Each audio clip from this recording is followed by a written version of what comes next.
Hey, remember Prime Minister Justin Trudeau's shameful explanation as to why Canadian military veterans are getting the shaft when it comes to their pension benefits? Why are we still fighting against certain veterans groups in court? Because they are asking for more than we are able to give right now. They are asking for more than we...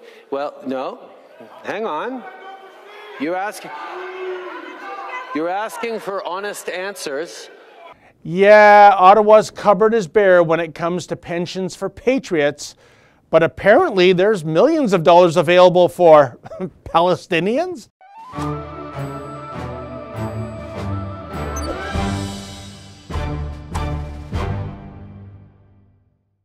Last week, International Development Minister Marie-Claude Bibeau announced that the federal government will provide $10 million in so-called emergency funding to the United Nations Relief and Works Agency. That money is earmarked for Palestinian militants, refugees, who yet again supposedly face yet another dire humanitarian situation, well, at least according to Minister Bibeau, who noted in a statement that Canadian tax dollars will help meet the needs of the poorest and most vulnerable Palestinian refugees in the West Bank and Gaza. What's wrong with this picture? Well, several things actually. First and foremost, one must wonder if Palestinian politicians didn't habitually embezzle billions of dollars, then maybe those Palestinians enduring the latest humanitarian crisis wouldn't be going to bed hungry. But then again, constructing terror tunnels and sourcing rockets to lob into Israel doesn't come cheap. It's all about getting one's priorities straight after all. And so it is that the Palestinian head honchos, who excel at nothing except for the fine art of public relations, are yet again turning on the waterworks as they clamor for more lunch money to help those forever besieged people they allegedly represent. As for the organization the Liberals are sending money to, namely the United Nations Relief and Works Agency, well, methinks one would get a better return on investment by placing stacks of $100 bills in a blender and pressing the puree button. After all, this is the same odious agency that last September distributed books to Palestinians that gleefully demonized Israel and Jews.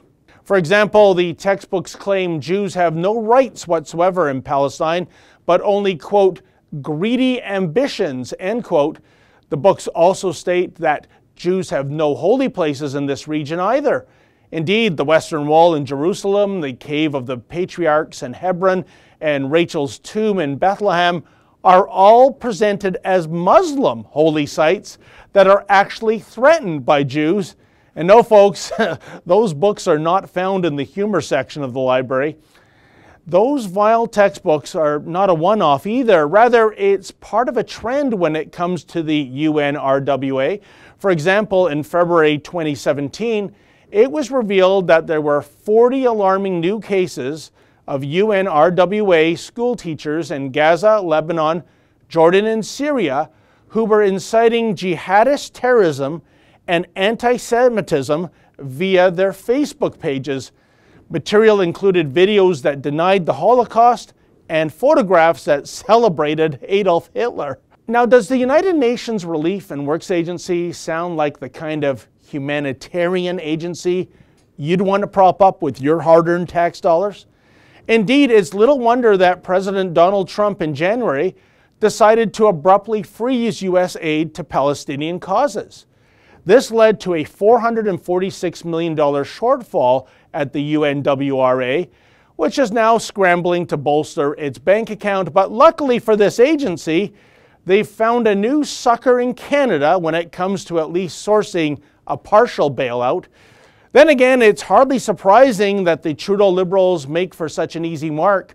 After all, Justin just loves Islamic causes that he can toss money at, whether it's handing out $10 million checks to convicted terrorists or welcoming back ISIS fighters to Canada so that they can attend poetry classes. Yeah, hey Ahmed, what rhymes with hickory dickory dock? In any event, Justin's mantra would seem to be, if it's Islamic, it's good, and if it's good, it's Islamic. As for the military vets who have put their lives on the line in defense of our great Dominion, Justin would apparently like to see those old soldiers fade away, hopefully as fast as possible. Oh well, so much for that war on terror, I suppose. For the Rebel.media, I'm David the Menzoid Menzies. Say folks, the Rebel has a brand new app. Please download that app and take the Rebel with you wherever you go.